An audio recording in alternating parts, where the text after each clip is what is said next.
हामी स्वाधीन बन्न सक्ने हो कि नसक्ने हो, आत्मनिर्भर बन्न सक्ने नसक्ने हो चाहिँ सधैँ परमुखी बनेर चाहिँ विदेशी बहुराष्ट्रिय कम्पनीको पुच्छर बन्ने हो कि दलाल बन्ने हो कि या स्वाधीन बन्ने प्रक्रियामा जाने हो? क्वेसन त्यहाँ हुने, समस्या त त्यहाँ हुने। समस्याले एकातर्फ पन्छाएर चाहिँ अनि हुँदै नभएको हावादारी कुराको पछाडि लाग्ने।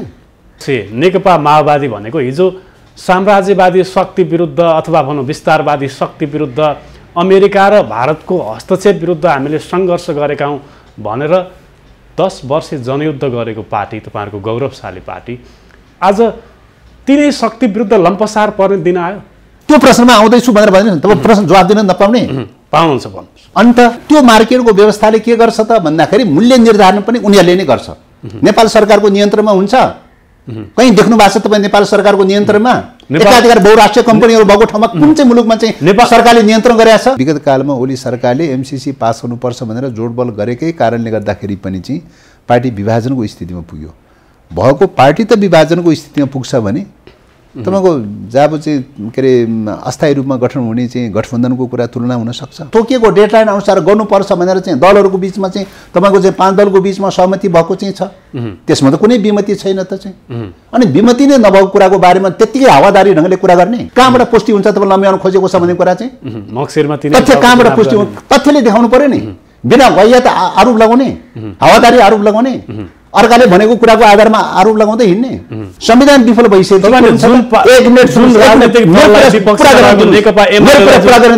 जनतातिर फर्कनु पर्छ पर्दैन भन्ने कुरा चाहिँ कम्युनिस्टहरूको सन्दर्भमा क्वेसन उठाउने विषय होइन। कम्युनिस्टको बारेमा नबुझेका मान्छेले उठाउने विषय हुन्।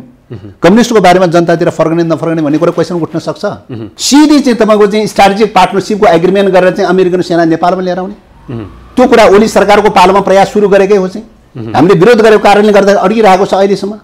दोस्रो एमसीसी पास गर्नलाई खोजिरहेको छ, एमसीसी मार्फत विदेशी सेना छिराउन खोजिरहेको छ। अब यसमा राष्ट्रिय सहमति त परे राख्नु, 5 दलकै बिचमा पनि सहमति हुन सक्ने अवस्था देखिरहेको छैन। माओवादी आन्दोलनको बारेमा, विचारको बारेमा, सिद्धान्तको बारेमा कख पनि नबुझ्ने मान्छेले, सरोकार नराख्ने मान्छेहरू अथवा चाहिँ जानी जानी पनि त्यसलाई चाहिँ चरित्र हत्या गर्न खोज्नेहरूले चाहिँ त्यो खालको तर्क उठाउन सक्छ। मार्क्सवाद, लेनिनवाद, माओवाद कुनै साम्राज्यवादी या विस्तारवादीको आशीर्वादले जन्मिएको विषय हो र? त्यो ढङ्गले घटिया मूल्याङ्कन गर्ने, अवमूल्यन गर्ने, साम्राज्यवादको विरुद्धमा जन्मिएको चाहिँ मुद्दालाई तपाईँको साम्राज्यवादको चाहिँ आशीर्वादमा जन्मिएको भनेर चाहिँ अवमूल्यन गर्न मिल्छ? नमस्कार अनि हार्दिक स्वागत छ सुनौलो नेपालको यो विशेष संवादमा। आज हामी मुलुकको राष्ट्रिय राजनीतिसँग सम्बन्धित वर्तमान केही विषयहरूमा संवाद गर्न गइरहेका छौँ र संवादका लागि आज हामीसँग नेकपा माओवादी केन्द्रका प्रभावशाली नेता, प्रतिनिधि सभा सदस्य माननीय देव गुरुङ हुनुहुन्छ। स्वागत छ हजुरलाई। धन्यवाद। आराम हुनुहुन्छ? ठिकै छ। अहिले जुन किसिमबाट एमसीसीका कुराहरू नेपाली राजनीतिको सतहमा आएको छ नि, तपाईँहरूको पार्टीको पूर्व वरिष्ठ नेता डाक्टर बाबुराम भट्टराई प्रधानमन्त्री हुँदा र अहिलेका सञ्चार मन्त्री ज्ञानेन्द्र बहादुर कार्की जो तत्कालीन अर्थमन्त्री हुँदा एमसीसीको कम्प्याक्टमा हस्ताक्षर भएको थियो। अब तपाईँहरूलाई लाग्ने गरेको आरोप के छ भने माओवादी एमसीसीको मतियार थियो, त्यो कारणले गर्दा पास गर्न खोजिरहेको छ भनेर आरोप लगाइरहेका छन्। तपाईँलाई यो विषयमा के भन्नुहुन्छ? तपाईँहरूको पार्टीले आरोप लागेको छ। अब आरोप त स्वतः खण्डित भइरहेछन्। अब माओवादीले यो प्रस्ताव चाहिँ, यो सम्झौता चाहिँ अब आर्थिक शीर्षकमा, आर्थिक सहायता सम्बन्धी शीर्षकमा भनिएको भए तापनि त्यसको अन्तर्वस्तुहरू रणनीतिक प्रकारको छ, सैन्य रणनीतिसँग जोडिएको छ। त्यसो भएको हुनाले यो चाहिँ अन्तर्वस्तुहरू राष्ट्रिय हित प्रतिकूल छ। यो राष्ट्रिय हित प्रतिकूलका शर्तहरू सम्झौता संशोधन नगरिकन, परिमार्जन नगरिकन चाहिँ यथास्थितिमा यसलाई अनुमोदन गर्न सकिँदैन भनेर चाहिँ भन्दै आइरहेको अवस्था छ। त्यसकारणले हामीले त्यही कुरा उठाएकै कारणले गर्दाखेरि गत वर्ष ओली सरकारमा भएको बेलामा पनि तत्कालीन प्रधानमन्त्री केपी शर्मा ओलीले लगातार चाहिँ तपाईँको एमसीसी पास गर्नलाई दबाब दिनुभएको थियो। तर यथास्थितिमा हुँदैन, चाहिँ यो संशोधन नगरिकन हुँदैन भनेर भनेकै कारणले गर्दाखेरि त्यो बेलामा पारित हुन सकेन। अब प्रधानमन्त्री मतलब शेरबहादुर देउबा भइसकेपछि पनि उहाँले पनि टाइममा पटक उठाइरहनु भएको छ, यो अनुमोदनको लागि उठाइरहनु भएको छ। तर चाहिँ हामीले लगातार रूपले यो चाहिँ संशोधन नगरिकन यथास्थितिमा अनुमोदन गर्न सकिँदैन भनेर चाहिँ भनेकै कारणले गर्दाखेरि अहिलेसम्म त्यो अड्किएको चाहिँ छ। त्यस कारणले गर्दाखेरि अब यी घटनाक्रमहरूले नै यो आरोपको चाहिँ स्वतः खण्डित भइरहेको चाहिँ छ। एमसीसीको उपाध्यक्ष फतिमा सुनारले पत्रकारहरूले सोधेको प्रश्नमा के भन्नुभएको छ भने फागुन 16 सम्ममा जसरी पनि एमसीसी पास गर्छौँ भनेर हामीलाई प्रधानमन्त्री शेरबहादुर देउवा र प्रचण्डले पत्र दिनुभएको छ। त्यो कारणले गर्दा हामी विश्वस्त छौँ कि अब एमसीसी पास हुन्छ भनेर भनिरहँदा त्यो पार्टीको अध्यक्ष नेकपा माओवादी भनेको हिजो साम्राज्यवादी शक्ति विरुद्ध अथवा भनौँ विस्तारवादी शक्ति विरुद्ध अमेरिका र भारतको हस्तक्षेप विरुद्ध हामीले सङ्घर्ष गरेका हौँ भनेर 10 वर्ष जनयुद्ध गरेको पार्टी, तपाईँहरूको गौरवशाली पार्टी, आज तिनै शक्ति विरुद्ध लम्पसार पर्ने दिन आयो। अब यही कुराको आधारमा मात्रै लम्पसार पर्यो भनेर भन्न त मिल्दैन चाहिँ, होइन। अब यो त खालि के मात्रै भन्दाखेरि सहमति जुटाएर मात्रै अनुमोदन गर्छौँ भनेर भनेको हो। सहमति जुटेको खण्डमा 5 महिना टाइम लिएर 5 महिनाभित्र अनुमोदन गर्नलाई कुरा गरिएको हो। सहमति नजुटेको खण्डमा त अनुमोदन हुन त सक्दैन। त्यस कारणले गर्दा यो त कन्डिसनल छ नि, होइन। सहमतिको लागि भनेर भनिएको छ, होइन। सहमति हुन्छ हुँदैन भन्ने प्रश्न चाहिँ छ। त्यस कारणले अब अहिलेसम्म 5 दलको बिचमा त सहमति भएको छैन भने राष्ट्रिय सहमति हुने कुरा त झन् टाढाको विषय छ। त्यसो भएको हुनाले चाहिँ यही अन्तर्वस्तुमा सहमति हुन सक्दैन भन्ने पनि प्रश्नै छँदैछ। त्यसले अन्तर्वस्तुमा संशोधन गर्नुपर्छ, होइन। अन्तर्वस्तुमा यो सैन्य रणनीतिसँग जोडिएका मुद्दाहरू भएको हुनाले चाहिँ ती प्रावधानहरू संशोधन गरे खण्डमा मात्रै विशुद्ध आर्थिक परियोजनामा चाहिँ सीमित गर्ने हो भने चाहिँ यो चाहिँ स्वीकार गर्न सकिन्छ, होइन। सैन्य रणनीतिसँग जोडिएर चाहिँ तपाईँको नेपालको सार्वभौम अधिकार नै खण्डित गर्ने गरिकन एउटा आर्थिक योजना लागू गर्ने भन्ने नाममा चाहिँ तपाईँको चाहिँ संविधान निष्क्रिय गर्नुपर्ने, राष्ट्रिय कानुन निष्क्रिय गर्नुपर्ने, संसद निष्क्रिय गर्नुपर्ने, सर्वोच्च अदालत निष्क्रिय गर्नुपर्ने, सरकार निष्क्रिय गर्नुपर्ने, सबै प्रकारको सार्वभौम अधिकार चाहिँ एमसिए एकाउन्टलाई दिनुपर्ने, त्यो एमसिए एकाउन्ट चाहिँ अमेरिकाको एमसिसी कम्पनीको कानुनअनुसार चल्नुपर्ने, अमेरिकाको भविष्यमा बन्ने कानुनअनुसार चल्नुपर्ने, अमेरिकाको राष्ट्रिय हितअनुसार चल्नुपर्ने, अमेरिकाको सुरक्षा नीति अनुसार चल्नुपर्ने, सुरक्षा नीतिको विरोध गर्न नपाउने, होइन, भनेर जुन ढङ्गले चाहिँ तपाईँको चाहिँ जसरी ल्याइरहेको चाहिँ छ, यी सबै कुराले के बताउँछ त भन्दाखेरि यो स्ट्राटेजिक हो भन्ने कुराको चाहिँ पुष्टि गरिरहेको छ। र त्यही स्ट्राटेजिक भएको हुनाले चाहिँ यो सबै निष्क्रिय गराउनलाई संसदमा नलैकन त निष्क्रिय त हुँदैन चाहिँ। सार्वभौम अधिकार खण्डित गर्नलाई त संसदमा लानु पर्यो चाहिँ, होइन। त्यस कारणले सार्वभौम अधिकार खण्डित गर्नलाई संसदमा लाने कुरा, सार्वभौम अधिकार खण्डित गरेर चाहिँ तपाईँको विभिन्न प्रकारका सैन्य गतिविधिहरू सञ्चालन गर्नका लागि चाहिँ यो यस प्रकारको चाहिँ जोडबल चाहिँ जो गरिरहेको चाहिँ छ, अमेरिकाको निम्ति नै कुरा गर्ने हो भने एउटा सामान्य आर्थिक परियोजनाको बारेमा चाहिँ, होइन, त्यत्रो न्वारानदेखिको तागत लगाएर चाहिँ तपाईँको अनुमोदन गर्नलाई चाहिँ जोडबल गर्नुपर्ने जरुरी किन, होइन। यसले पनि के बताउँछ भन्दाखेरि त्यस कारणले गर्दाखेरि यो पनि रणनीतिक हो भन्ने कुराको चाहिँ यसले पनि पुष्टि गरिरहेको चाहिँ छ, होइन। त्यस कारणले यो त रणनीतिक खालको मुद्दा भएको हुनाले चाहिँ उहाँले जुन ढङ्गले जोडबल गरिरहनु भएको छ, अब यो रणनीतिक मामलामा अथवा यो सैन्य गठबन्धनको मामलामा हामी फस्ने बित्तिकै त नेपालको राष्ट्रिय अस्मिता त समाप्त हुन्छ। त्यस कारणले नेपालको संविधानले हामी पञ्चशीलको सिद्धान्तलाई अङ्गीकार गर्ने, असंलग्न आन्दोलनको सिद्धान्तलाई अङ्गीकार गर्ने र कुनै पनि अन्तर्राष्ट्रिय मुद्दामा शान्तिपूर्ण रूपले संवादको तरिकाबाट वार्ताको प्रक्रियाबाट हल खोजिनुपर्छ, कुनै पनि प्रकारको सैन्य गठबन्धनमा लाग्नु हुँदैन भनेर चाहिँ तपाईँको संविधानले जो परिकल्पना गरेको चाहिँ छ, त्यो परिकल्पना गरेको मूल्य मान्यताभन्दा प्रतिकूल भयो नि त यो प्रस्ताव त। त्यसो भएको हुनाले चाहिँ प्रतिकूलको लागि तपाईँहरूकै पार्टीको अध्यक्ष तयार हुनुहुन्छ। त्यस कारणले गर्दाखेरि यही कुरा चाहिँ तपाईँ करेक्सन नगरिकन हुँदैन भनेर चाहिँ अब भन्दै आइरहेको विषय हो, होइन। अब यही कुरा चाहिँ अब सहमति जुटेर छलफल गरेर सहमति नजुटिकन त हामी त गर्न सक्दैनौँ भनेर भन्दै आइरहेको कुरा हो, होइन। त्यसो भएको हुनाले चाहिँ कि त संवैधानिक ग्राउन्ड हुनु पर्यो सदनमा टेबल गर्नलाई, कि त राष्ट्रिय सहमति हुनु पर्यो, दुईटा मध्ये एउटा हुनु पर्यो चाहिँ। संवैधानिक ग्राउन्ड छैन, आर्थिक परियोजनाहरू सदनबाट अनुमोदन गर्ने संवैधानिक ग्राउन्ड छैन, होइन। र अब राष्ट्रिय सहमति पनि भएको छैन चाहिँ। राष्ट्रिय सहमति हुन सक्छ भने प्रयास गरौँ भनेर चाहिँ 5 महिनाको लागि टाइमको कुरा गरेको हो चाहिँ, होइन। अब अहिलेसम्मको कन्डिसन हेर्दाखेरि के देखिन्छ त भन्दाखेरि चाहिँ अब यसमा राष्ट्रिय सहमति त परे राखौँ, 5 दलकै बिचमा पनि सहमति हुन सक्ने अवस्था देखिरहेको छैन।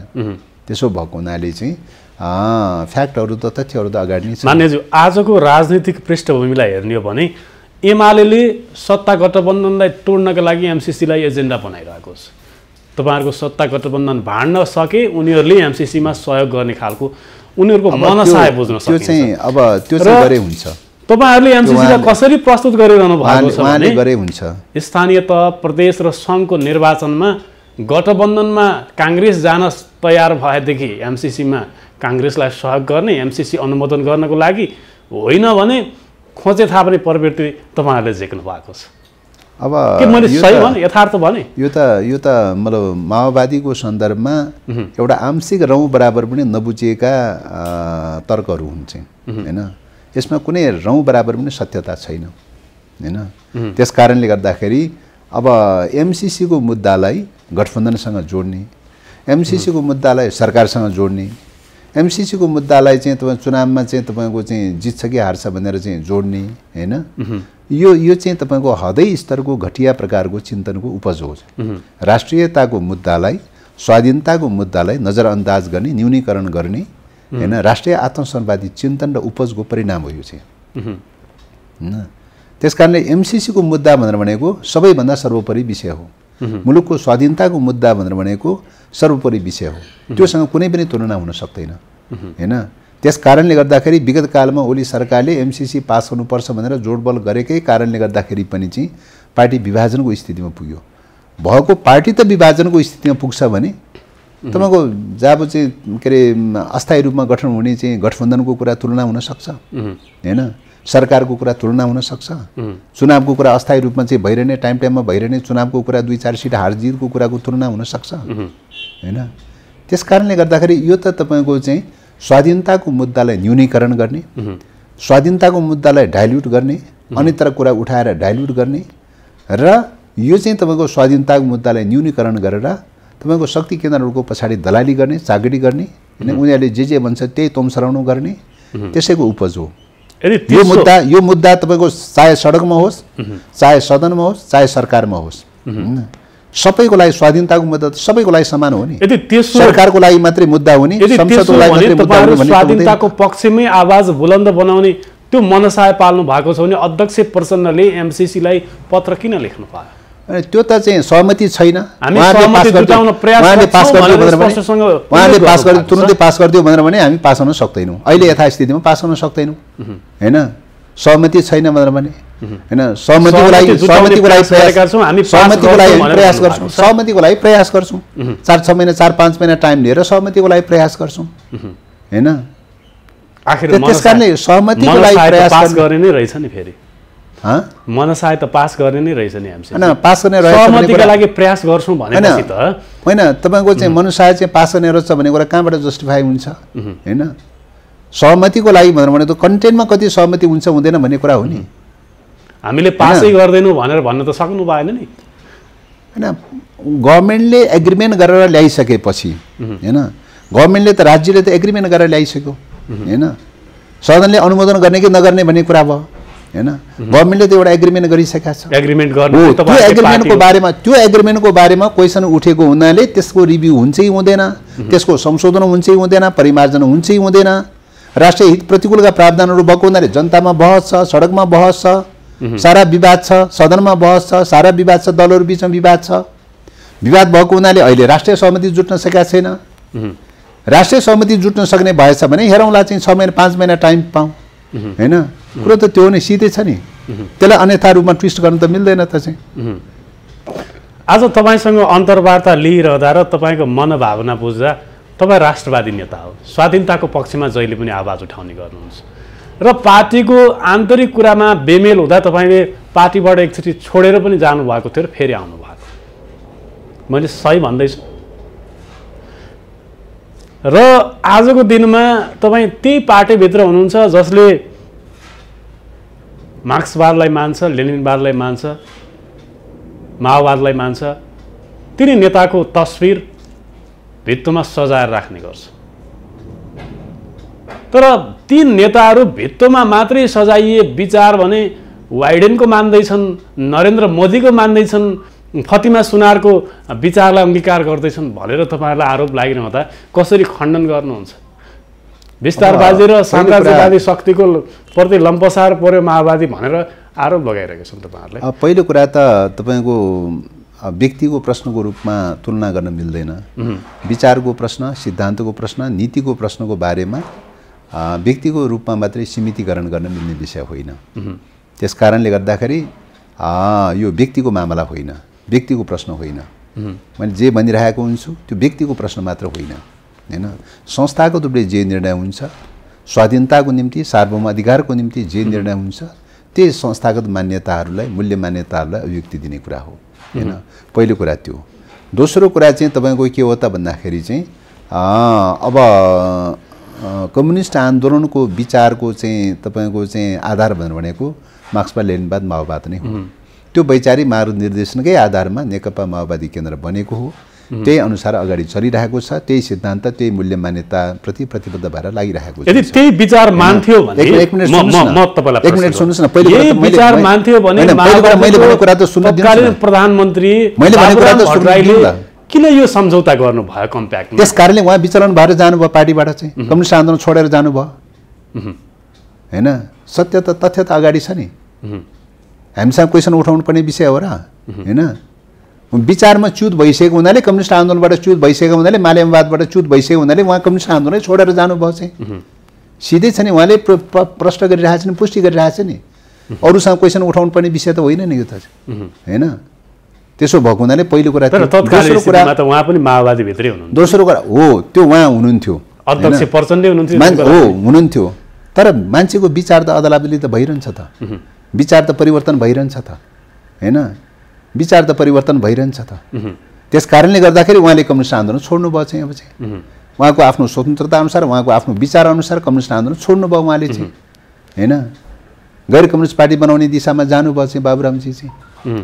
त्यसो भएको हुनाले त्यो त उहाँ आफैले आफ्नै गतिविधिले पुष्टि गरिरहेको कुरा चाहिँ हामीले भनिरहनु विषय परेन। पहिलो कुरा त्यो। दोस्रो कुरा चाहिँ तपाईँको चाहिँ अब के अरे मार्क्सवाद लेनिनवाद माओवादलाई आफ्नो धरतीमा, आफ्नो मुलुकको विशेषतामा क्रियान्वयन गर्ने क्रममा त्यहाँको वर्ग सङ्घर्ष, त्यहाँको अन्तर सङ्घर्ष, त्यहाँको सामाजिक आर्थिक बनावट अनुसार चाहिँ, त्यहाँको धरातलीय स्थिति अनुसार चाहिँ कार्यान्वयन गर्दै लैजाने कुरा हो। कार्यान्वयनको पाटोमा चाहिँ बनी बनाउ सूत्र त केही पनि हुँदैन, हैन। कार्यान्वयनको पाटो भनेको जीवन्त रूपमा चल्ने वर्ग सङ्घर्षको जीवनमा चाहिँ लागू गर्दै लैजाने भन्ने कुराको सन्दर्भमा तपाईँको मान्छेका सीमाहरू रहित हुन्छन् भन्ने कुरा हुँदैन। सीमा रहित भने त दुनियाँमा कहीँ पनि हुँदैन। कतिपय मान्छेहरूका सीमा हुन्छन्, कमी कमजोरी हुनसक्छ, हैन। त्यस कारणले गर्दाखेरि निरन्तर छलफल अन्तर्क्रिया गर्दै गर्दै गर्दै गर्दै गएर चाहिँ सीमाहरू कमी कमजोरी रहेछ भने त्यसलाई सुधार गर्दै गर्दै गएर चाहिँ रूपान्तरण गर्दै गएर चाहिँ क्रियान्वयन गर्दै लैजाने प्रक्रिया हो, हैन। एउटा त्यो हो। अब यो रूपले लाग्ने क्रममा चाहिँ अहिलेको चाहिँ सन्दर्भमा यो रूपले लाग्ने क्रममा चाहिँ तपाईँको चाहिँ अहिलेको साम्राज्यवादको युगमा, हैन, साम्राज्यवादी चिन्तन प्रवृत्तिलाई चाहिँ नायक मान्ने भन्ने ढङ्गले जसरी चाहिँ अभिव्याख्या गर्नुभयो, माओवादीको आन्दोलनको बारेमा सायद कख पनि नबुझेका मान्छेहरूले यो उठाउन सक्छ, हैन। माओवादी आन्दोलनको बारेमा, विचारको बारेमा, सिद्धान्तको बारेमा कख पनि नबुझ्ने मान्छेले, सरकार नराख्ने मान्छेहरू अथवा चाहिँ जानी जानी पनि त्यसलाई चाहिँ चरित्र हत्या गर्न खोज्नेहरूले चाहिँ त्यो खालको तर्क उठाउन सक्छ। माओवादी आन्दोलनकै विषय कहीँ नरेन्द्र मोदीको कुरा जोड्ने, कहीँ जो बाइडेनको कुरा जोड्ने, कहीँ के अरे फतेमा सुमारको कुरा जोड्ने खालको चाहिँ त। माओवादी जनयुद्धको विषयमा एउटा मात्रै प्रश्न गर्छु हजुरलाई मैले। जति बेला माओवादी जनयुद्ध थियो त्यति बेला डाक्टर बाबुराम भट्टराई र प्रचण्डहरू त भारतमै सेफ भएर बसेको र कार्यकर्तालाई यहाँ लडाएको स्थिति हो नि, त्यो कुरालाई स्वीकार्नुहुन्छ? होइन। अब भारतमा सुरक्षित तवरबाट बसेको, भारतीय सरकारले उनीहरूलाई प्रोटेक्सन दिएको, तर कार्यकर्तालाई चाहिँ यहाँ बन्दुक भिराएर जनयुद्ध गर्नुपर्छ, लड्नुपर्छ, क्रान्तिका लागि, परिवर्तनका लागि भनेको कुरा साँचो हो कि होइन भन्नुहोस् त? कम्युनिस्ट आन्दोलन भनेको चाहिँ के हो त भन्दा अन्तर्राष्ट्रवादी आन्दोलन पनि हो, हैन। कम्युनिस्ट आन्दोलन भनेको सर्वहारा आन्दोलन भनेको अन्तर्राष्ट्रवादी आन्दोलन पनि हो, हैन। र आन्दोलन सञ्चालन हुने क्रममा जुनसुकै टेरिटोरी, जुनसुकै भूगोलको सन्दर्भमा पनि चाहिँ, हैन, मतलब उपयोगै हुन सक्दैन भनेर भन्न सकिँदैन, प्रयोगै हुन सक्दैन भनेर भन्न सकिँदैन, हैन।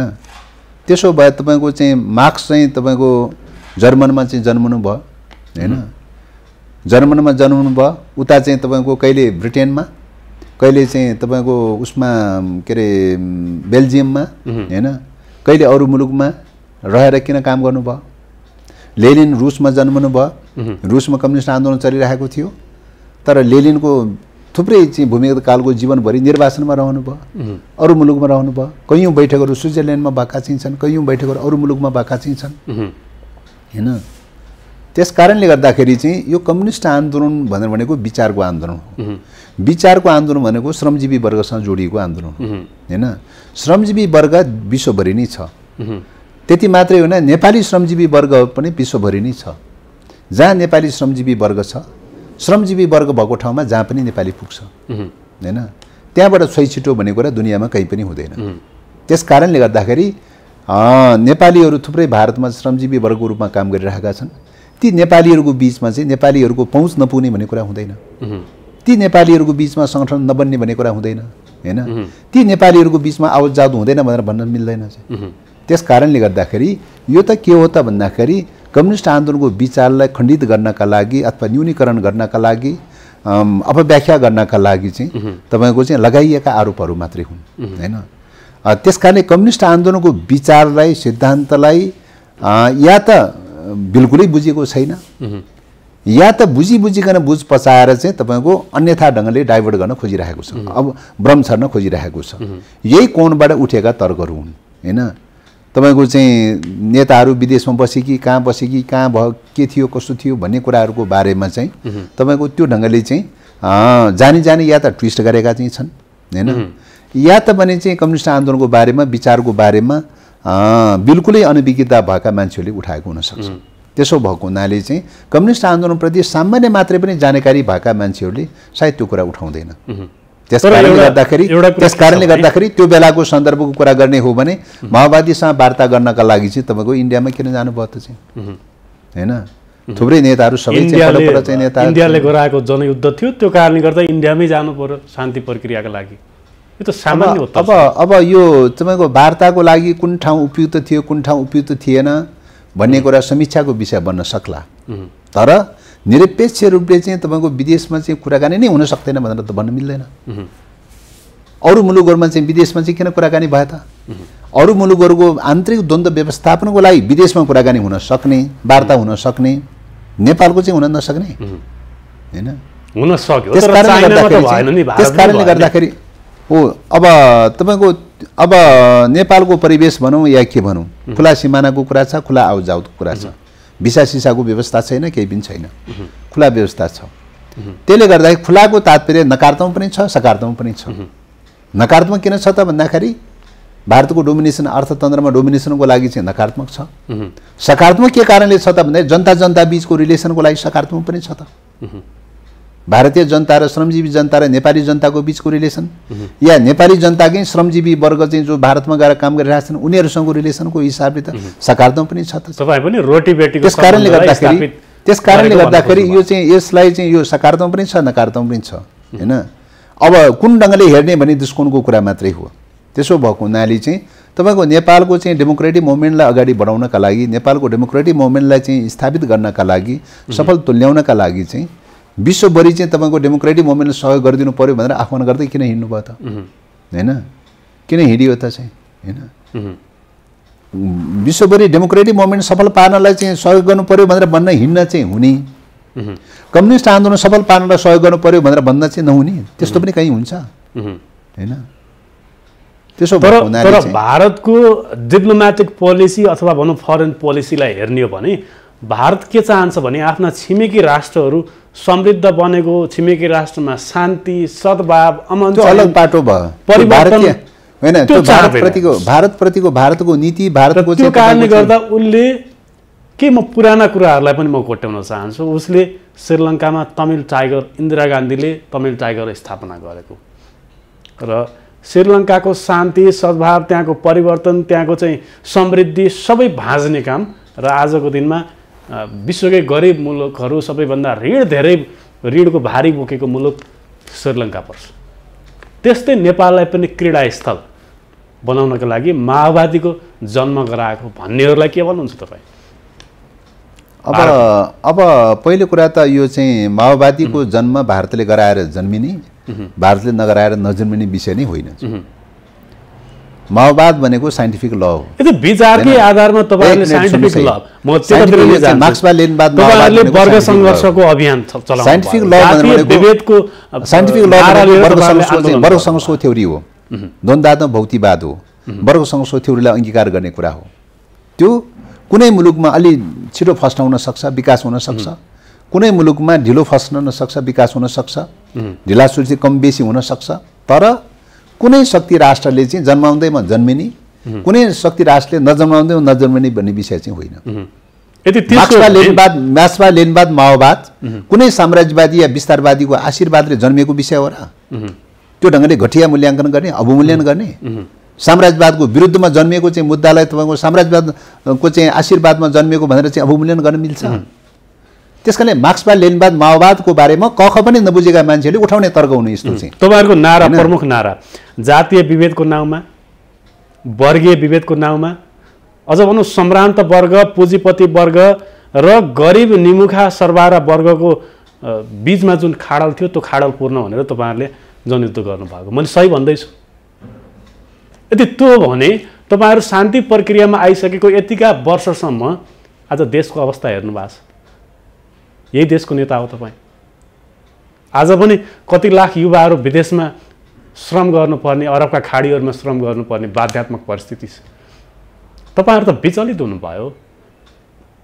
अब पहिलो कुरा त के हो त भन्दाखेरि तपाईहरु सत्ताको स्वाद चाख्न आएको कारणले गर्दा भारतले यसो गरेर शान्ति प्रक्रियामा जाऊ भनिसकेपछि तपाईहरु शान्ति प्रक्रियामा आउनुभयो।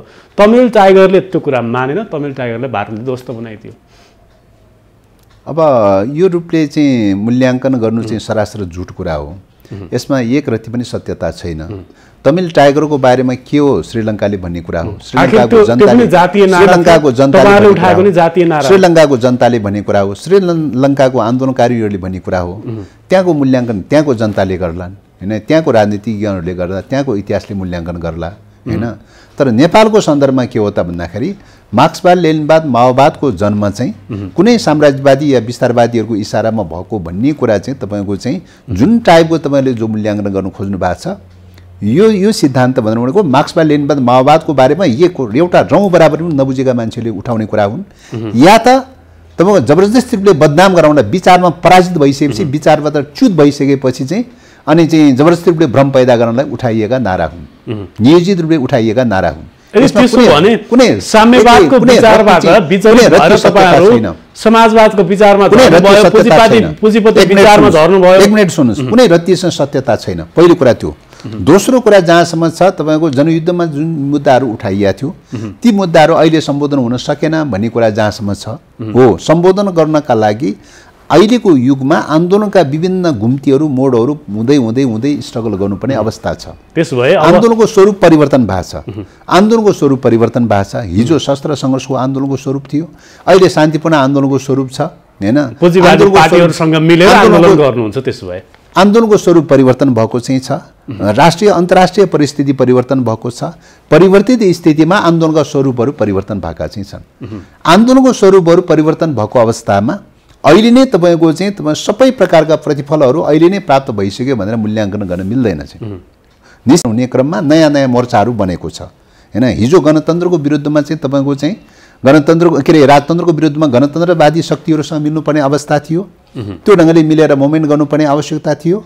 अहिले राष्ट्रियताको मुद्दा मेजर बनेर आएको छ। विदेशीहरूको थिचोमिचोको प्रश्न मेजर बनेर आएको छ। राष्ट्रिय स्वाधीनताको मुद्दालाई मिल्न सक्ने शक्तिहरूसँग सहकार्य गर्दै गर्दै मोर्चाबन्दी गर्दै गर्दै जानुपर्ने छ। मोर्चाबन्दी गर्ने क्रममा सहकार्य गर्ने क्रममा चाहिँ इभन चाहिँ तपाईँको राष्ट्रियताको मुद्दामा मेल हुन्छ भने पुँजीवादी शक्तिहरूसँग पनि सहकार्य गर्नुपर्ने स्थिति आउँछ हैन। राष्ट्रियताको मुभमेन्ट भनेको त अर्को शब्दमा त पुँजीवादी आन्दोलन पनि हो नि हैन। त्यसकारणले राष्ट्रियताको मुद्दा मेजर बनिरहेको अवस्थामा पुँजीवादी शक्तिहरूसँग पनि मिलेर जानुपर्ने स्थिति आउँछ। कांग्रेससँग पनि मिल्न पर्यो, एमालेसँग पनि मिल्न पर्यो। निश्चित रूपले यसमा त राष्ट्रियताको मुद्दामा कमन इस्युमा सहमत भयो भने चाहिँ तपाईँको चाहिँ सहकार्य गर्नुपर्ने स्थिति आउँछ। किन त भन्दा कम्युनिस्टहरूले एक्लैले चाहिँ तपाईँको चाहिँ स्वाधीनताको मुद्दालाई चाहिँ तपाईँको सफल पार्नका लागि सकिएन भनेदेखि त सहकार्यको लागि चाहिँ मित्र शक्ति त खोज्नुपर्ने स्थिति आउँछ त। हिजो चाहिँ तपाईँको राजतन्त्रको विरुद्धमा लड्ने क्रममा, सामन्तवादका विरुद्ध लड्ने क्रममा गणतन्त्रवादीहरूसँग सहकार्य गर्नुपर्ने स्थिति पैदा भयो, सहयोगी खोज्नुपर्ने स्थिति पैदा भयो हैन। त्यही ढङ्गले सहकार्य गर्दै गर्दै चाहिँ गणतन्त्र स्थापना गरियो। अहिले राष्ट्रिय स्वाधीनताको मुद्दा मेजर बनेको छ। राष्ट्रिय स्वाधीनताको मुद्दा मेजर बनेको अवस्थामा जोसँग चाहिँ तपाईँको चाहिँ राष्ट्रियताको मुद्दामा समान धारणा रहन्छ उनीहरूसँग सहकार्य गर्नुपर्ने स्थिति आउँछ। यो त राजनीतिको त शाश्वत मान्यता हो नि, स्वाभाविक प्रक्रिया हो नि। यो स्वाभाविक प्रक्रियालाई चाहिँ अन्यथाको रूपमा डिस्टर्ट गरेर चाहिँ तपाईँको अवमूल्यन गर्न खोज्ने चिन्तन प्रवृत्ति भनेको चाहिँ त्यो नितान्त बेठिक खालका चिन्तन प्रवृत्ति हुन्। यो आन्दोलनको कोर्सलाई नबुझ्ने, यो आन्दोलनको प्रक्रियालाई नबुझ्ने, मोमेन्टको गतिलाई नबुझ्ने, मोमेन्टको के अरे तपाईँको स्वरूपलाई चाहिँ नबुझ्ने प्रकारका सोचहरूबाट अभिव्यक्त भएका विषय हुन्। अब तपाईँहरू जति बेला चुनमान बैठकपछि शान्ति प्रक्रियामा जाने भनेर शान्ति प्रक्रियामा आउनुभयो, त्यो पछाडि ठुलो उपलब्धि भएको के छ भनेर टिका टिप्पणी गर्दाखेरिमा मान्छेहरू भन्ने गर्छन् माओवादीले ठुलो उपलब्धि हासिल गरेको छ, उनीहरूका नेताहरू सम्भ्रान्त भएका छन्, राम्रा पोसाक लगाउने भएका छन्, ब्रान्डेड पोसाक लगाउने भएका छन्, चिल्ला गाडीमा चढ्ने भएका छन्। तर जनताको अवस्था उस्तै छ। जनता आज पनि बिहान के खाउँ बेलुका के खाउँ भन्ने पर्ने स्थितिमा छन्। दूरदराजमा गएर हेर्ने हो भने भनेर भन्नेहरूलाई तपाईहरुले के आन्सर दिनुहुन्छ? अब यो कुराको बारेमा होला अब त्यो प्रश्न गरेको यसमा के हो त भन्दाखेरि पहिलो कुरा त मैले अघि पनि भने कि तपाईको चाहिँ होला केही सीमाहरू रहँदैन भन्ने कुरा होइन। मान्छेका व्यक्तिका सीमाहरू रहन सक्छ, सीमाहरू रहन सक्ने कुरा एउटा पाटो हो। तर हामीले हेर्ने कुरा त चाहिँ समग्र आन्दोलनको कोणबाट हेर्ने कुरा हो। समग्र आन्दोलनको कोणबाट हेर्दाखेरि आन्दोलनको स्वरूप यो पनि गणतन्त्रको उपलब्धि हो। आन्दोलनको स्वरूप फेरिएको छ, आन्दोलनको स्वरूप फेरिएको छ। आन्दोलन हिजो शस्त्र सङ्घर्षको आन्दोलनको स्वरूप थियो, अहिले शान्तिपूर्ण आन्दोलनको स्वरूपको प्रक्रियालाई अवलम्बन गर्नुपर्नेछ। अहिले साम्राज्यवाद चाहिँ शस्त्र सङ्घर्षको तयारीमा छ, विद्रोहको तयारीमा छ। हामी शान्ति वार्ता भन्दै जानुपर्ने अवस्था छ। आन्दोलनको स्वरूप त फेरिएको छ नि। हिजो साम्राज्यवाद सत्तारूढ भएको चाहिँ स्थितिमा ऊ चाहिँ तपाईँको शान्ति भनेर भन्थे। हामी विद्रोहको कुरा गर्थ्यौँ, युद्धको कुरा गर्थ्यौँ, शस्त्र हिंसाको कुरा गर्थ्यौँ हैन। अहिले चाहिँ तपाईँको के त भन्दाखेरि साम्राज्यवाद विद्रोही बनेको चाहिँ छ, युद्धको तयारी गरिरहेको छ हैन। सैन्य गठबन्धन गर्ने र युद्ध लड्नका लागि ऊ चाहिँ तयारी गरिरहेको छ। हामी शान्ति भनेर भनिरहेका चाहिँ छौँ, वार्ता भनेर भनिरहेका चाहिँ छौँ। आन्दोलनको स्वरूप त अदलाबदली भइरहन्छ त चाहिँ हैन। त्यसैले आन्दोलनको स्वरूप अदलाबदली भइरहेको अवस्थामा आन्दोलनको स्वरूप र चरित्र अनुसार चाहिँ तपाईँको नेता कार्यकर्ताहरूको जीवनशैली पनि त्यो रूपले परिवर्तन हुनुपर्ने स्थिति स्वाभाविक प्रक्रिया हो हैन। जनताको अवस्था एक मिनेट नेताको अवस्था चाहिँ परिवर्तन हुनुपर्छ, यो तपाईहरुको गणतन्त्रको मूल मान्यता हो हैन। अब पहिलो कुरा त आन्दोलनको स्वरूप अनुसार नै तपाईँको स्वाभाविक ढङ्गले के हुन्छ त गाउँ केन्द्रित हुँदाखेरिको आन्दोलनको स्वरूप हैन, त्यो बेलाको आन्दोलनको स्वरूपको जीवनशैली एउटा टाइपको हुन्छ हैन। अहिलेको आन्दोलनको स्वरूप सरकार केन्द्रित छ, मतलब सदन केन्द्रित छ, सडक केन्द्रित छ, सहर केन्द्रित छ। आन्दोलनको स्वरूप त फरक छ त हैन। त यो फरक स्थितिमा चाहिँ तपाईँको चाहिँ सङ्गठन भनेको के हो त, पार्टी भनेको के हो त, आन्दोलनको साधन हो चाहिँ, आन्दोलनको माध्यम हो चाहिँ, त्यो त साधन हो चाहिँ, साध्य त होइन चाहिँ, साधन हो चाहिँ। साधन चाहिँ तपाईँको आन्दोलनको स्वरूपलाई ग्रहण गर्न सक्ने प्रकारको संरचना बनाउने हो कि आन्दोलनको स्वरूप एकातर्फ कुद्ने अनि मान्छेको चाहिँ संस्कार संस्कृति अर्कोतर्फ कुद्ने खालको त हुँदैन त हैन। आन्दोलनको स्वरूप अनुसार चाहिँ तपाईँको चाहिँ मान्छेको चाहिँ तपाईँको सङ्गठनको चाहिँ स्वरूपलाई पनि त्यो रूपले रूपान्तरण गर्नु पर्यो, परिवर्तन गर्नु पर्यो चाहिँ, अनि नै बल्ल आन्दोलनको स्वरूपलाई ठिक ढङ्गले क्याच गर्न सक्छ। त्यसो भएको हुनाले चाहिँ आन्दोलनको स्वरूप फेरिएको अवस्थामा फेरिएको स्थितिको बारेमा कतिपय ठाउँमा बुझ्न सकेन होला, कतिपय ठाउँमा बुझाउन सकेन होला चाहिँ। त्यसो गल्ती र कमजोरी नेताहरुमा त्यस कारणले अब नेताहरूको कमी कमजोरीको बारेमा मैले सुरुमै भनिसकेँ नि। मान्छेको सीमा रहित भन्ने दुनियाँमा कहीँ पनि हुँदैन हैन। लेनिनले भन्नुभएको छ भगवानै रहेछ भने पनि भगवानले पनि कमी कमजोरी गरेकै हुन्छ। कमी कमजोरीबाट मुक्त भनेको र दुनियाँमा कोही पनि पाइँदैन चाहिँ हैन। त्यस्तो आदर्शको कुरा त कहीँ पनि हुँदैन। त्यस कारणले गर्दाखेरि खाली के मात्रै हो त भन्दाखेरि धेरै गल्ती गर्यो कि कम गल्ती गर्यो, प्रश्न एउटा त्यो हो। दोस्रो कुरा के हो त भन्दा एकपल्ट गल्ती गरिसकेपछि त्यसलाई दोहोऱ्यायो कि दोहोऱ्याएन हेर्ने कुरा त्यहाँनिर हो चाहिँ हैन। त्यस कारणले गर्दाखेरि कमी कमजोरीबाट टोटल मुक्तको दावा गर्नु भनेर भनेको नै अवस्तुवादी खालको तर्क हो हैन। कमी कमजोरी हुन्छन् मान्छेका, खालि के मात्रै भन्दा अलि बेसी कमी कमजोरी गरे कि अलिक कम कमी कमजोरी गरे, फरक हेर्ने कुरा त्यति मात्रै हो। होला काम गर्ने क्रममा दौरानमा चाहिँ अलि नयाँ प्रकारको आन्दोलनको स्वरूप अवलम्बन गर्दै जाने क्रममा कतिपय अन्योलताहरू पैदा हुन सक्छ, कतिपय भ्रमहरू पैदा गर्न सक्छ। त्यसले गर्दाखेरि चाहिँ तपाईँको चाहिँ कतिपय मिस्टेकहरू हुँदै भएन भनेर भन्न सकिँदैन चाहिँ, हुन सक्छ। तर जे जस्ता मिस्टेकहरू भएको छ भने पनि हामीले मूल ट्र्याक पक्रेको छ कि छैन भनेर हेर्ने हो।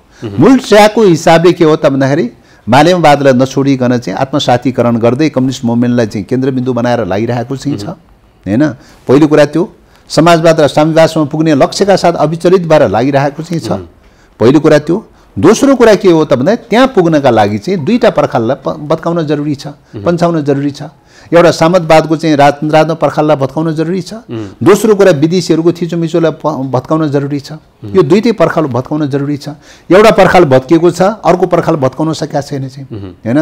त्यसैको लागि अहिले चलिरहेको छ राष्ट्रिय स्वाधीनताको आन्दोलन चलिरहेको छ, राष्ट्रिय मुक्ति आन्दोलनको प्रसङ्ग चलिरहेको छ। जुन सामन्तवादको पर्खाललाई भत्काउनु छ भन्नुभयो, तिनै सामन्तवादका हिमायती हिजोसम्म तपाईँहरूले भन्ने गरेका पार्टीहरूसँग अङ्कमाल गरेर हिँडिरहनु भएको छ।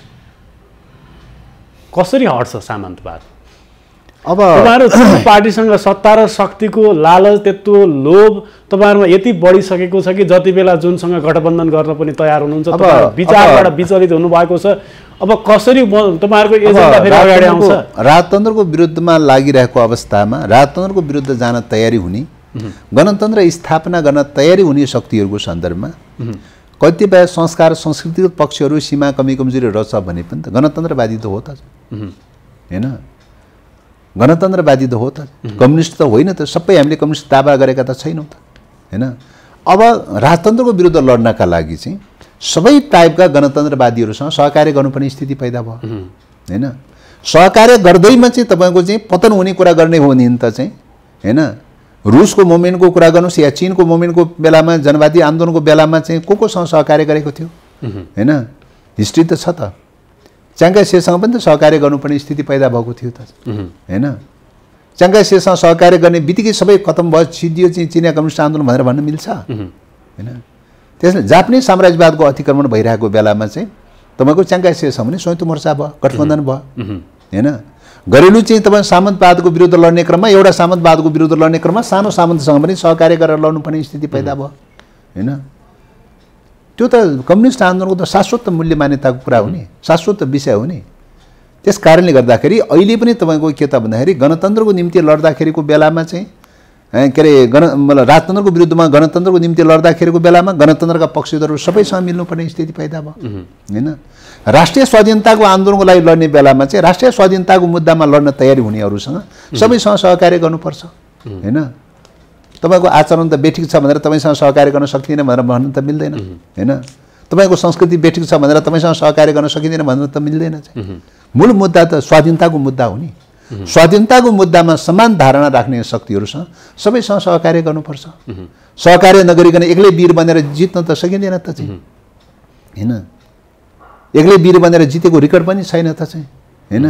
यो वर्गीय समाजमा वर्गीय मुक्ति आन्दोलनको यात्रामा त चाहिँ मित्र शक्ति त खोज्नै पर्ने हुन्छ त हैन। सहकार्य गर्ने मित्र शक्तिहरूसँग त खोज्नै पर्छ त। मित्र शक्ति खोज्ने भनेको चाहिँ एजेन्डाले तय गर्ने कुरा हो।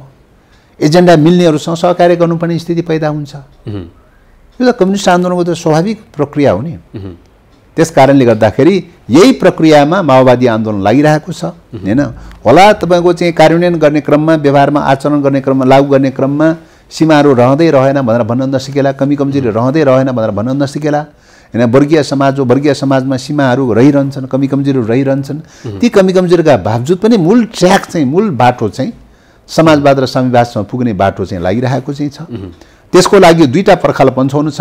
पहिलो पर्खाल चाहिँ सामन्तवादको पर्खाल पन्छाउने प्रक्रिया एक हदसम्म सफल भएको चाहिँ छ। दोस्रो पर्खाल चाहिँ विदेशीहरूको घेराबन्दीलाई पन्छाउनु जरुरी छ। विदेशीहरूको एकाधिकार दलाल पुँजीवादलाई पन्छाउनु जरुरी छ। त्यो पन्छाउने अभियानमा चाहिँ छ अहिले। अब तपाईँहरू सत्ता साझेदार पनि हुनुहुन्छ, कहिलेकाहीँ फर्केर जनतातिर हेर्नुपर्ने आवश्यकता हुन्छ कि हुँदैन? यो भनिरहँदा पेट्रोलियम पदार्थको मूल्य वृद्धि तपाईँ 84 रुपियाँ 85 पैसामा किनेको पेट्रोल 142 रुपियाँमा बेच्दा हामीलाई 13 रुपियाँ घाटा भयो भने सरकार तपाईँहरूकै। पहिलो कुरा त जनतासँग जोडिएको पार्टी जनतातिर फर्कने नफर्कने भन्ने प्रश्नै उठ्दैन चाहिँ हैन। श्रमजीवी वर्गको पार्टी भनेको जनताभन्दा अलग पार्टी हो र हैन। त्यस कारणले गर्दाखेरि श्रमजीवी वर्गको पार्टी भनेको जनतासँग जोडिएको हुन्छ। मलाई यो बताइदिनुस् न, श्रमजीवी वर्गलाई पेट्रोलियम पदार्थ चाहिन्छ कि चाहिँदैन? जनतासँग जोडिएको त्यो प्रश्नमा आउँदैछु। दैनिक उपभोग्य सामग्री मूल्य वृद्धि भएको असर पर्छ कि पर्दैन? त्यो प्रश्नमा आउँदैछु भनेर भन्दैन तब प्रश्न जवाफ दिन नपाउने पाउनुहुन्छ भन्नुहोस्। अन्त किन त चाहिँ हैन पहिलो कुरा त तपाईँ के हो त भन्दा कम्युनिस्ट भनेर भनेको श्रमजीवी वर्गको पार्टी हो। श्रमजीवी वर्गको पार्टी जनतासँग जोडिएको हुन्छ हैन, जनतातिर फर्कनु पर्छ पर्दैन भन्ने कुरा चाहिँ कम्युनिस्टहरूको सन्दर्भमा क्वेसन उठाउने विषय होइन। कम्युनिस्टको बारेमा नबुझेका मान्छेले उठाउने विषय हुन्। कम्युनिस्टको बारेमा जनतातिर फर्कने नफर्कने भन्ने कुरा क्वेसन उठ्न सक्छ हैन।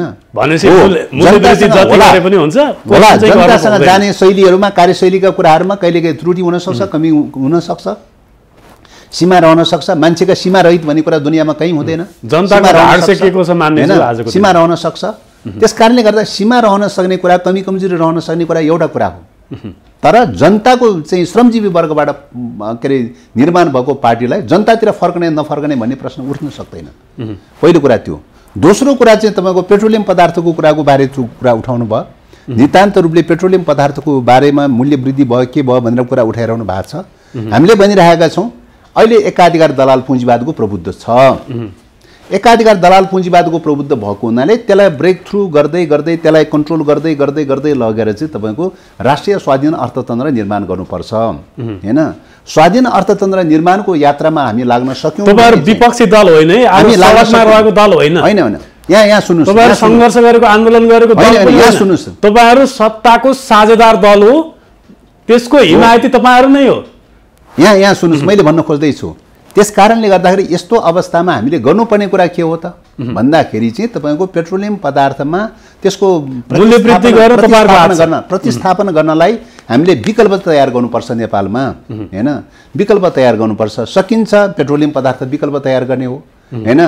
त्यो पनि सकिएन भनेपछि अन्तर्राष्ट्रिय बजार चाहिँ खुला गरेर एकाधिकारको प्रणालीलाई खुला गरेर चाहिँ तपाईँको चाहिँ सबैलाई प्रतिस्पर्धा गराउनु पर्ने हुन्छ। जसले सस्तो मूल्यमा आपूर्ति गर्न सक्छ त्यहाँ जानुपर्छ, त्यो मोडेलबाट जानुपर्छ हैन। र सकिन्छ अझ चाहिँ तपाईँको त्यसलाई प्रतिस्थापन गरेर विद्युतीकरण गर्दै गर्दै सबै ठाउँमा विद्युतीकरण गर्दै लग्यो भनेदेखि त चाहिँ आखिरमा तेल पनि ऊर्जा हो, विद्युत पनि ऊर्जा हो। त्यसलाई प्रतिस्थापन गर्न विद्युतले सक्छ।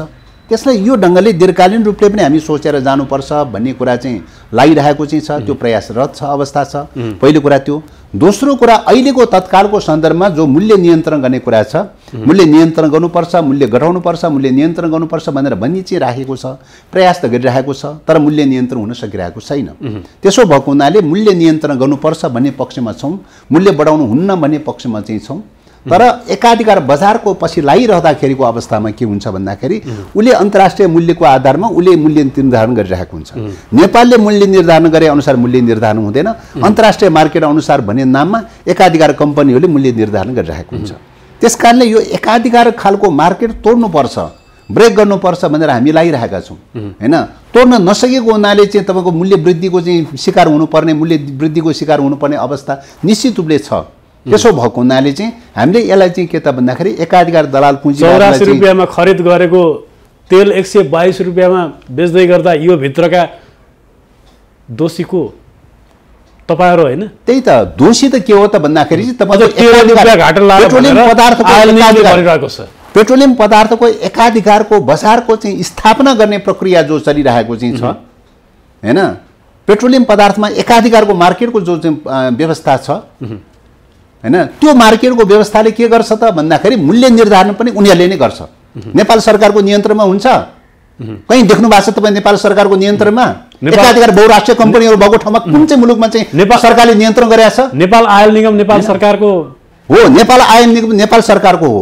नेपाल सरकारले बनाइदिएको कम्पनी हो। आयल निगमले निर्धारण गर्न सक्छ हैन। 84 रुपैयाँमा आयल निगमले तेल आपूर्ति गर्ने बहुराष्ट्रिय कम्पनीले जति मूल्य निर्धारण गर भनेर भन्छ। निर्धारण गर्ने भए गर, नत्र भने तेल दिँदैन। अनि त्यसो गरेपछि के हुन्छ त? चाहे आयल निगम होस् चाहे गभर्मेन्ट किन नहोस्, उसले जे भन्छ त्यही खुरुखुरु गरिरहेको अवस्था छ। त्यस कारणले गर्दाखेरि यो दलाल प्रकारको एकाधिकार पुँजीवाद रहँदासम्म मूल्य वृद्धि गरे हुन्छ। सरकारले पनि नियन्त्रण गर्न सक्दैन, आयल निगमले झन् सक्ने कुरै भएन। त्यसैले यो फन्डामेन्टली रूपले यो पोलिसीमै चेन्ज गर्नुपर्छ। हामी स्वाधीन बन्न सक्ने हो कि नसक्ने हो, आत्मनिर्भर बन्न सक्ने नसक्ने हो चाहिँ सधैँ परमुखी बनेर चाहिँ विदेशी बहुराष्ट्रिय कम्पनीको पुच्छर बन्ने हो कि दलाल बन्ने हो कि या स्वाधीन बन्ने प्रक्रियामा जाने हो? क्वेसन त्यहाँ हो नि, फन्डामेन्टल रूपले क्वेसन त त्यहाँ हो नि। हो स्वाधीन बन्ने प्रक्रियामा हामी जान सकेनौँ। त्यही प्रश्न तपाईलाई जनताले गर्यो। स्वाधीन बन्ने प्रक्रियामा हामीले पहल गर्न सकेनौँ, जान सकेनौँ। सीमा त्यहाँ छ, कमी कमजोरी त्यहाँ छ, हैन? कमी कमजोरी त्यहाँ छ। तर अहिलेको तत्कालको सन्दर्भमा एउटा मूल्य नियन्त्रण गर्ने कुरामा अहिलेको सिस्टम रहँदासम्म त मूल्य नियन्त्रण गर्नै सक्दैन। सरकारले पनि गर्न सक्दैन, आयल निगमले पनि गर्न सक्दैन। सबै बहुराष्ट्रिय कम्पनीले निर्धारण गरिरहेको चाहिँ छ। आयल निगमको कुरा मात्रै किन, अरू वस्तुहरू जति पनि उपभोग्य वस्तुहरू छन् नेपालमा बहुराष्ट्रिय कम्पनीले उत्पादन गरेर ल्याएर आएका वस्तुहरू छन्, सबै कुराको मूल्य निर्धारण त बहुराष्ट्रिय कम्पनीले गरिरहेछ नि। नेपालले निर्धारण गर्न पाएको छ, सरकारले निर्धारण गर्न पाएको छ, केही पनि छैन नि। सरकार त खुरुखुरु चाहिँ अर्काले उत्पादन गरिदिएको सामान लिएर आएर बिक्री गरेर वितरण गरेर चाहिँ तपाईँ उपभोक्तावादी समाज चलाइरहेको अवस्था छ, हैन? त्यसैले यो समाजको जो ट्र्याक छ, अहिलेको सिस्टमको जो ट्र्याक छ, यो सिस्टमको ट्र्याक नै चेन्ज गर्नुपर्छ, हैन? आत्मनिर्भर अर्थतन्त्रको निर्माणको प्रक्रियामा चाहिँ नलागिकन हुँदैन। त्यसको लागि राष्ट्रिय स्वाधीनताको आन्दोलन सञ्चालन गर्नुपर्छ, हैन? व्यापक रूपले बृहत रूपले त्यो चेतनाको विकास गर्नुपर्छ, त्यो आन्दोलन सञ्चालन गर्नुपर्छ। चाहे सडकमा रहन्, चाहे सदनमा रहन्, चाहे सरकारमा रहन्, जुनसुकै फाँटमा किन नरहोस्, जहाँ रहे तापनि हामीले चाहिँ स्वाधीन अर्थतन्त्र निर्माण गर्नका लागि, स्वाभिमान अर्थतन्त्र निर्माण गर्नलाई, परनिर्भरतालाई कटौती गर्नका लागि, नियन्त्रण गर्दै लैजानका लागि, बहुराष्ट्रिय कम्पनीहरूको प्रभुत्व जो छ त्यसलाई कन्ट्रोल गर्दै लैजानका लागि हामी पहल गर्नुपर्छ, प्रयास गर्नुपर्छ। त्यस कारणले गर्दा हाम्रो ओरिएन्टेसन त्यो हो। तर कोलिसनको गभर्मेन्टमा छौँ, हाम्रो ओरिएन्टेसन अनुसार सबै जान्छ भनेर त भन्न सकिँदैन, हैन? सबै जान्छ भनेर त भन्न सकिँदैन। पहिलो कुरा त्यो। दोस्रो कुरा, हामी आफैले पनि कार्यान्वयन गर्ने क्रममा राष्ट्रिय स्वाधीनताको पक्षमा कति दृढतापूर्वक कार्यान्वयन गर्न सक्यौँ, कति सकेनौँ। हाम्रा पनि आफ्ना पनि सीमाहरू होलान्, कमी कमजोरीहरू होलान् चाहिँ। त्यस कारणले गर्दाखेरि हामीले हेर्ने कुरा चाहिँ तपाईँको मूल्य वृद्धिको प्रश्न बिल्कुल तत्कालको चाहिँ सरकारलाई मात्रै हेरेर निर्धारण हुने विषय होइन। समग्र चाहिँ तपाईँको अहिलेसम्मको समग्र प्रक्रियालाई हेर्नुपर्छ, समग्र अर्थव्यवस्थालाई हेर्नुपर्छ। यो व्यवस्थालाई हेरेर त्यसमा हामीले चेन्ज गर्ने कुरामा हो, त्यसलाई चेन्ज गर्ने कुरामा सरकार सकेन, त्यो भन्न सकिन्छ। सरकारको आलोचनाको विषय बन्न सक्छ।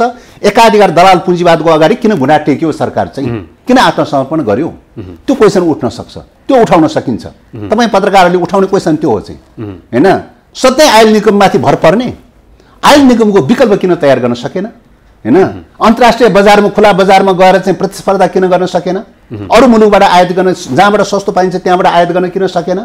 सधैँ उसले निर्धारण गरेको मूल्यको पछाडि पछाडि दौडेर साथी चल्छ। क्वेसन उठाउनु पर्ने कुरा त त्यहाँ हो नि। त्यस कारणले गर्दाखेरि चाहिँ अहिलेकै सिस्टम कायम राख्ने हो भने मार्केट ओपन गर्नु पर्यो। तेलमा मात्रै किन एकाधिकार, हैन? तपाईँको सबै वस्तुहरूलाई चाहिँ तपाईँ तेल लगायतका वस्तुहरूले ओपन मार्केट गर्नु पर्यो, हैन? यहाँ त तेलमा पनि भारतको सिन्डिकेट छ भनेर भन्छ, हैन? त्यस कारणले एउटा त्यहाँ लैजानु पर्यो, सकिन्छ त्यहाँ के अरे एउटा चाहिँ त्यो रूपले लानु पर्यो, फ्री मार्केटमै जाने हो भने पनि होइन। भने त लङ टर्मको हिसाबले हेर्ने हो भने त तेललाई प्रतिस्थापित गर्ने वस्तु नेपालले उत्पादन नगरिकन विकल्प छैन। तेललाई प्रतिस्थापन गरेर चाहिँ आत्मनिर्भर बनाउने प्रकारको दिशामा गयो भने मात्रै सरकारले मूल्य तोक्न सक्छ।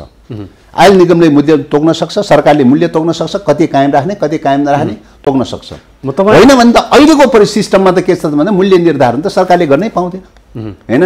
सबै चाहिँ विदेशी चाहिँ के अरे बहुराष्ट्रिय कम्पनीले निर्धारण गरिरहेको हुन्छ, हैन? त्यसो भएको हुनाले चाहिँ यो सिस्टमको बारेमा पनि अलिकति चाहिँ तपाईँको चाहिँ क्रिटिकली रूपले उठाउन आवश्यक छ भन्ने लाग्छ। धन्यवाद। एउटा रोगी मान्छे छ, त्यो रोगी मान्छेलाई समयमा उपचार दिएन भने उसको मृत्यु पनि हुन सक्छ। त्यस्तै आज नेपाली जनता पीडित छन्। आजको दिनमा सरकारमा रहेको दलले समस्याको समाधान गर्न सकेन भने कहिले गर्छ? तपाईहरु आन्दोलन आन्दोलन आन्दोलन भन्नुहुन्छ, तपाईहरु सरकारमै रहेर आन्दोलनको कुरा गरिरहनुहुन्छ। पीडित आजको कुरा मात्रै होइन नि, पीडित आजको कुरा मात्रै होइन, सयौं वर्षदेखि पीडित छ त, हैन? एउटा सिकामो दिन सकिरहेको प्रक्रिया, सामन्तवादको प्रक्रियाको सुरुवात भएदेखि जनता त पीडित छ त। 24 लाख खोप 150 वर्ष पूर्वदेखि सुगुली सन्धिको प्रक्रियादेखि त नेपाल त अर्ध उपनिवेशको रूपमा पीडित छ त, हैन? त्यसकाले 150 250 वर्ष पूर्वदेखिको सामन्तवादको चाहिँ पीडनलाई कसरी न्यूनीकरण गर्ने, कसरी विस्थापन गर्ने, यो प्रक्रियामा लागिरहेको छ। यस क्रममा त्यसको राजनीतिक नेतृत्व अहिले विस्थापित भएको चाहिँ छ। त्यसका सांस्कृतिक आर्थिक जराहरू अझै बाँकी छ, उन्मूलन गर्न अझै बाँकी छ, त्यो अभियानमा छ। पहिलो कुरा त्यो सरकारमै रहेर उन्मूलन गरिरहनुहुन्छ। 150 वर्ष पूर्वदेखिको चाहिँ ब्रिटिसहरूको चाहिँ के अरे कोलोनी चाहिँ अर्ध उपनिवेशको मोडेल त चाहिँ तपाईको नयाँ मोडलमा त चाहिँ यथावतै छ, त्यस कारणले गर्दाखेरि बहुराष्ट्रिय कम्पनीहरूको प्रभुत्व छ।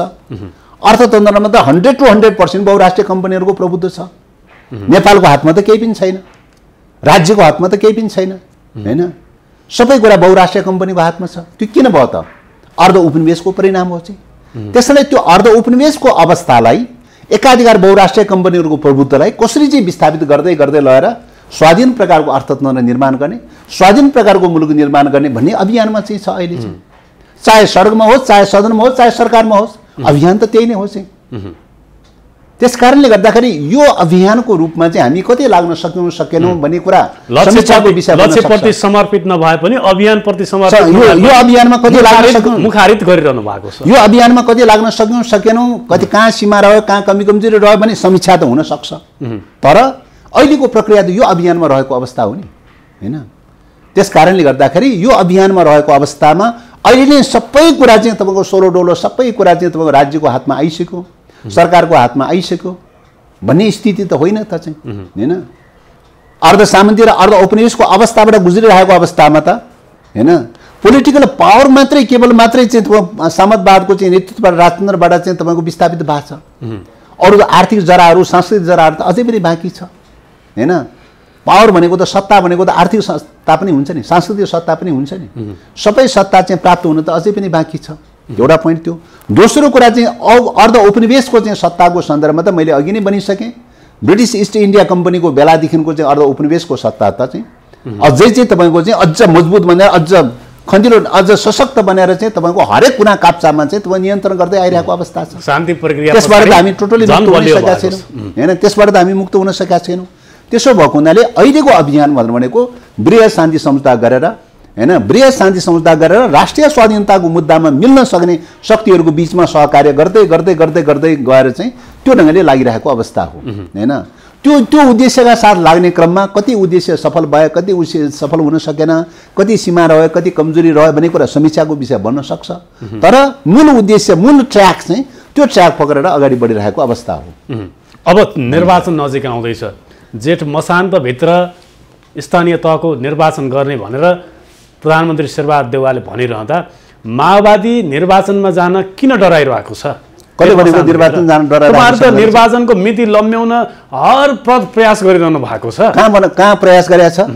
कुन तथ्यले मक्सिरमा पुर्याउन, तिनै तहको मक्सिरमा गरौँ भनेर प्रचण्डले खुलेआम भनेका कुराहरू। त्यो त चाहिँ तपाईँको चाहिँ के अरे यो तिनै तहको चुनाव चाहिँ एउटै टाइममा गर्न पाए हुन्थ्यो, खर्चको हिसाबले सबै हिसाबले एउटै टाइममा गर्न पाए हुन्थ्यो भनेर त सबैले भनिरहेको छ त। सबैले भनेको कुरा माओवादीले मात्रै भनेको कुरा भन्छ, हैन? तर नेपालको संविधान, नेपालको कानुन, नेपालको निर्वाचनको कार्यतालिका यो सबै कुराले गर्दाखेरि एउटै टाइममा मिलेन चाहिँ, अलग अलग टाइमले गर्नुपर्ने भयो, हैन? संविधान त अलग अलग टाइमले गर्नुपर्ने भयो, कानुन त अलग अलग टाइमले गर्नुपर्ने भयो। संविधान कानुन संशोधन गर्न सके एउटै टाइममा पनि हुन सक्थे। अहिले संशोधन हुन सक्ने अवस्था छैन। एमाले सदन डेडलक गरिरहेको छ, संशोधन हुन सक्ने अवस्था छैन, हैन? सबै कुरा अध्यादेशबाट गएर मात्रै हुँदैन चाहिँ, अध्यादेशले शासन चलाउने भन्ने कुरा राम्रो होइन चाहिँ।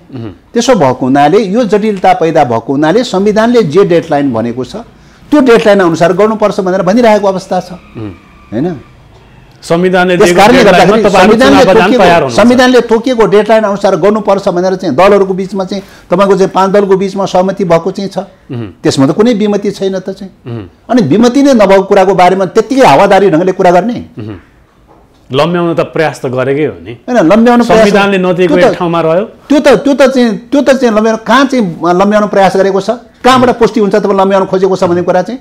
मक्सिरमा तथ्य कहाँबाट पुष्टि हुन्छ? तथ्यले देखाउनु पर्यो नि, बिना वाहियात आरोप लगाउने, हावादारी आरोप लगाउने, अर्काले भनेको कुराको आधारमा आरोप लगाउँदै हिँड्ने, हैन? त्यस कारणले गर्दाखेरि अहिले चाहिँ तपाईँको अहिलेको समस्या कहाँ हो त भन्दाखेरि अहिले निर्वाचनको समय संविधानले तोकिएको डेडलाइन अनुसारको निर्वाचन गर्ने कि नगर्ने भन्ने विषयको विवाद नै होइन, हैन? विवाद चाहिँ कहाँ हो त भन्दाखेरि संविधान अनुसार कुन डेडलाइन पर्छ त्यो हो चाहिँ। त्यहाँ चाहिँ संविधान अनुसारको डेडलाइनमा गर्ने हो कि संविधानभन्दा फरक प्रकारको डेडलाइनमा गर्ने? क्वेसन त्यहाँ हो चाहिँ। एउटा ट्रेन्ड के छ त भन्दाखेरि संविधानलाई कार्यान्वयन गर्न नदिने, संविधानलाई उल्लङ्घन गर्ने, संविधानलाई जसले भए पनि भायोलेसन गर्ने एउटा ट्रेन्ड त त्यो छ।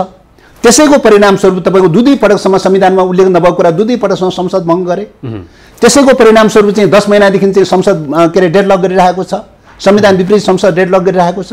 त्यसैको परिणाम चाहिँ संवैधानिक अङ्गहरू 40, 42 वटा 45 वटा संवैधानिक अङ्गहरू चाहिँ असंवैधानिक ढङ्गले कब्जा गरेर राखिरहेको चाहिँ छ हैन।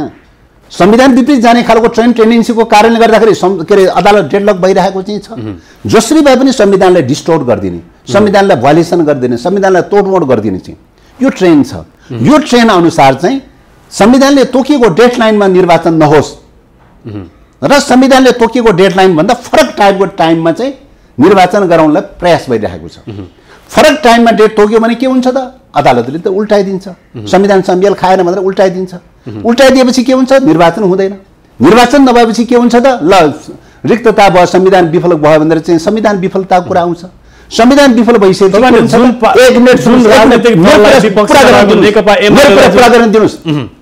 कुरा त पुरा गर्न दिनुहोस् न। तपाईँ संविधान डिफर्म गराउन खोजिरहेको छ र त्यसपछि अर्को के गर्न खोजिरहेको छ त? राष्ट्रपति शासन लागू गर्न खोजिरहेको छ।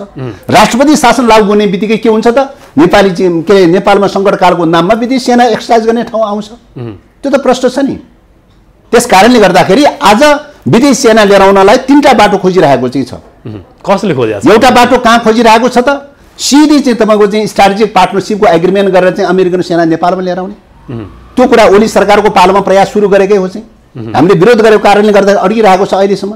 दोस्रो एमसीसी पास गर्नलाई खोजिरहेको छ। एमसीसी मार्फत विदेशी सेना छिराउन खोजिरहेको छ। त्यो प्रयास चलिरहेको छ। तेस्रो त्यो बाटोबाट सकेन भने तेस्रो बाटो के त भने संविधान डिजल्भ गरिदिने, संविधान विफल तुल्याइदिने, राज्यका अङ्गहरू विफल तुल्याइदिने, सङ्कटकाल लागू गर्ने। सङ्कटकाल लागू गरेपछि राष्ट्रपति शासन लागू गर्छ। राष्ट्रपति शासन मार्फत विदेशी सेना भित्राउने। तेस्रो बाटो त्यो खोजिरहेको छ। त्यस कारणले गर्दा इन टाइममा चाहिँ निर्वाचनको डेडलाइनमा निर्वाचन गर्न नदिने प्रवृत्ति छ। समस्या त त्यहाँ हो नि।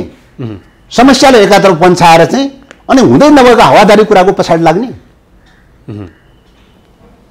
त्यसो भए राष्ट्रपति शासन लागू गर्नका लागि सबभन्दा ठुलो कसरत कसले गरिरहेको छ त? आज खुलासा गरिदिनुहोस् न।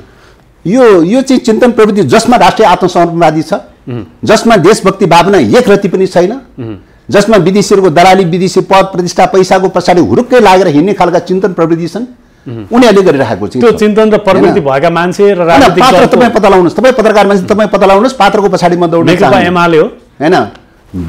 कुन प्रवृत्तिले चाहिँ गरेको छ त्यो प्रवृत्ति चाहिँ तपाईँले देखिरहनु भएको छ, बुझिरहनु भएको छ। प्रवृत्ति खोज्ने जिम्मा तपाईँ। मैले त प्रवृत्ति मात्रै उच्चारण गर्ने हो हैन, चिन्तन प्रवृत्तिको उच्चारण गर्ने हो। व्यक्तिहरू सधैँ त दलाल हुन्छ भनेर होइन। चेन्ज फेन्ज भइरहन सक्छ। कोही देशभक्त मान्छे कहिले दलाल हुन सक्छ, कोही दलाल मान्छे देशभक्त पनि हुन सक्छ। त्यो त चेन्ज फेन्ज भइरहन्छ। त्यसले चिन्तनको कुरा गर्ने हो, प्रवृत्तिको कुरा गर्ने हो।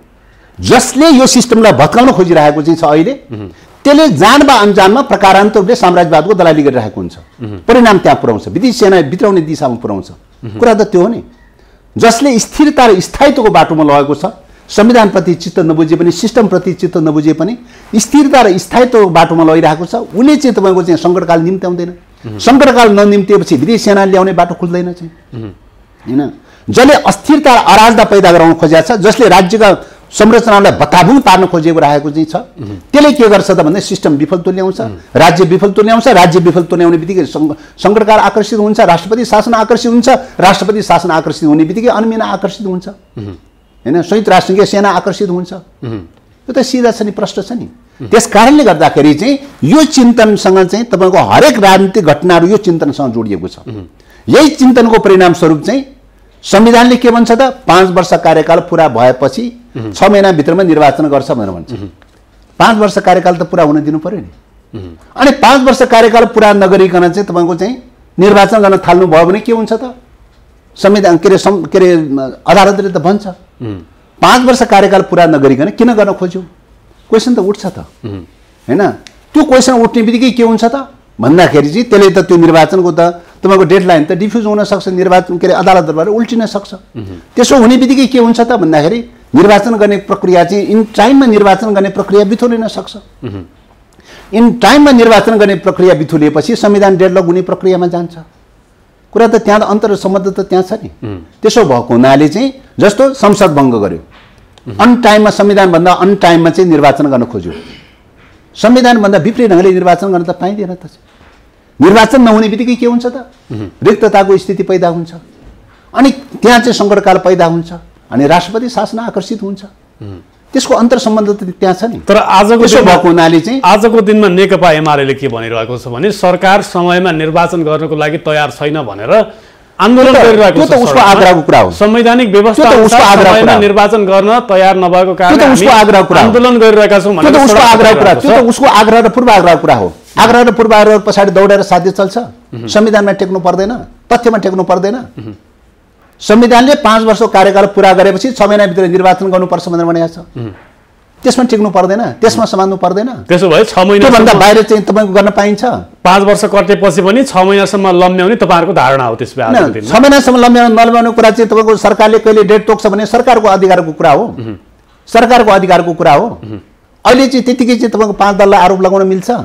हैन। सरकारमा त तपाईँ 5 दलले भनेको कुरा त के मात्रै हो त भन्दाखेरि संविधानले तोकेको डेडलाइनमा चुनाव गर्नुपर्छ। त्योभन्दा दायाँ बायाँ गर्ने बित्तिकै के हुन्छ त अदालतमा क्वेसन उठ्छ। अदालतमा क्वेसन उठ्ने भएको हुनाले अदालतमा क्वेसन उठ्ने बित्तिकै फेरि डिफ्युज हुन्छ, निर्वाचन त डिफ्युज हुन्छ।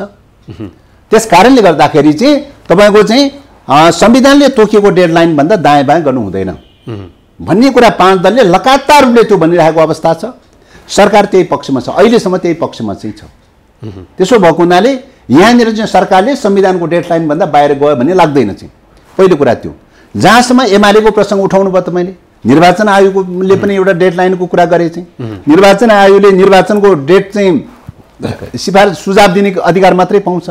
सरकारले परामर्श मागेको बेलामा परामर्श दिने कुरा मात्रै हो, हैन। उसले फल्ना डेटमा हुनुपर्छ भनेर सिफारिस सार्वजनिक सिफारिस गर्ने अथोरिटी त छैन त। सार्वजनिक सिफारिस गर्ने अथोरिटी नभएको अङ्गले सार्वजनिक सिफारिस किन गर्यो? क्वेसन उठाउनु पर्छ पर्दैन? एउटा पोइन्ट त्यो। दोस्रो कुरा चाहिँ तपाईँको चाहिँ अब पुरानो कानुन अनुसार, प्रचलित पुरानो कानुन अनुसार के त डेडलाइन चाहिँ तपाईँको जेठको 5 गते सकिन्छ भनेर भनेको छ स्थानीय तहको चाहिँ।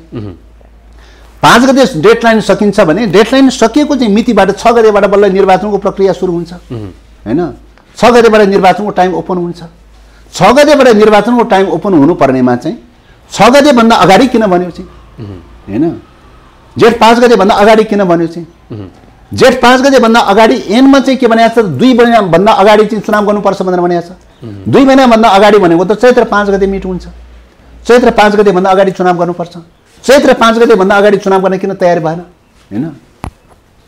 चैत्र 5 गते पनि कटाउने, जेठ 6 गते पनि कट्न नदिने। हुन्छ, अमूल्य समय दिनुभयो, तपाईँलाई धेरै धेरै धन्यवाद। हस्, धन्यवाद।